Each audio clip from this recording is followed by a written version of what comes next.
The purpose of the income statement is to inform you of how much profit your business does or does not make. It covers a certain period of time, day, week, month, quarter, year, etc. It also goes by a few different names, which may be part of the reason why people are confused by it.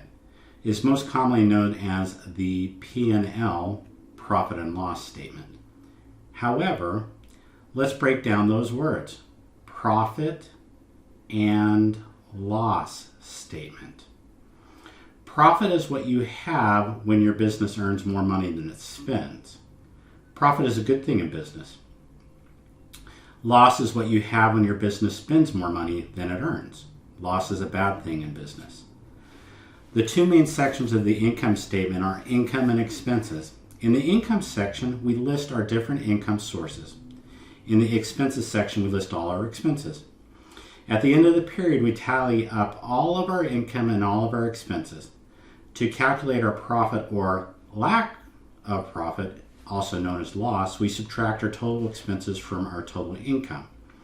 We either get a profit, signified by a positive number, or a loss, signified by a negative number.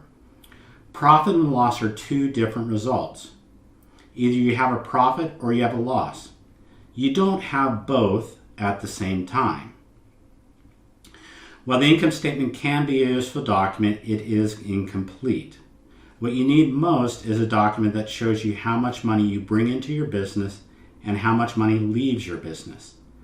Two important pieces of data the income statement does not include are how much you pay yourself and how much you pay in taxes. Assuming you have a successful business, both these numbers should be significant. You want to know if your business makes money. In other words, does it create excess cash? The P&L statement does not give you this information. Many real estate agents are bewildered about financial statements due to the complexity of the rules of accounting. Some expenditures of money are not expenses. When you purchase a major piece of equipment like a car, it is not an expense. It is the purchase of a fixed asset. When you give the business owner an owner draw or a distribution, it is not an expense. It is a reduction of equity, also known as business worth.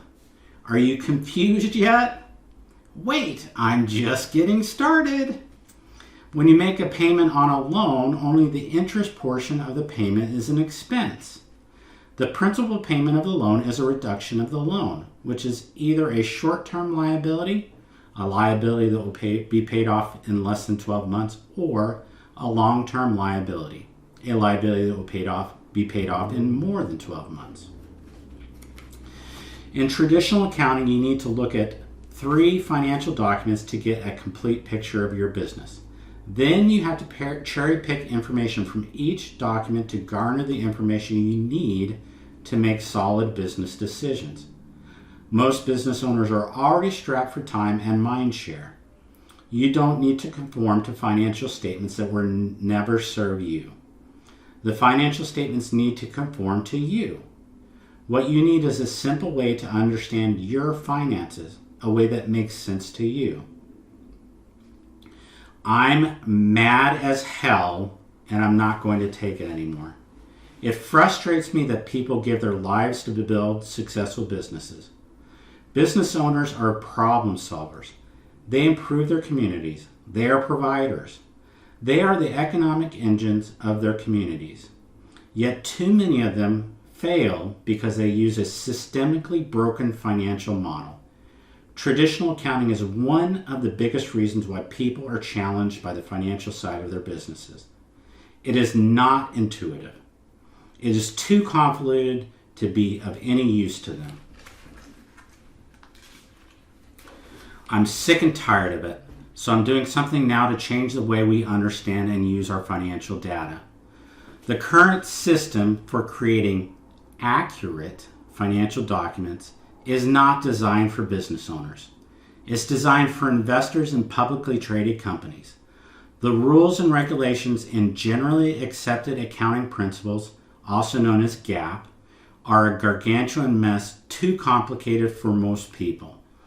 Many of the regulations and principles in traditional accounting are set up to protect the public from misinterpreting financial data from companies they might buy stock in. Real estate agents are saddled with an overly complex financial reporting system that isn't suited to their needs. It's also too expensive to administer and manage. Most agents I talk to complain to me about how every time their previous accountant talked to them, almost everything the bald guy said flew right over their head. We are not investors in publicly traded companies. We know our businesses inside and out. We don't need the safeguards and regulations traditional accounting dictates to us. We need a new, single financial document on one page that simply explains how a business performs. We need this financial document to be clear, concise, and easy to produce, read, and use. I created a new way for real estate agents to understand their finances. I designed it with you in mind. You want something easy to read that tells you exactly where you stand with your money. I created the Profit Scoreboard to summarize how your business uses money in each of the 4 key areas of profit, owner pay, tax, and business expenses.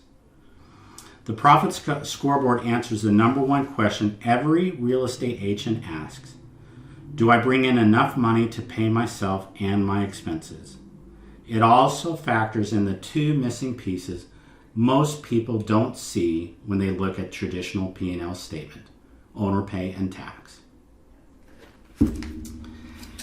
If you enjoyed this reading of this book, I know that you'll enjoy the book. I invite you to purchase it. The link to Amazon will be in the comments. And if you enjoyed my reading, share this video with one real estate agent that you care about.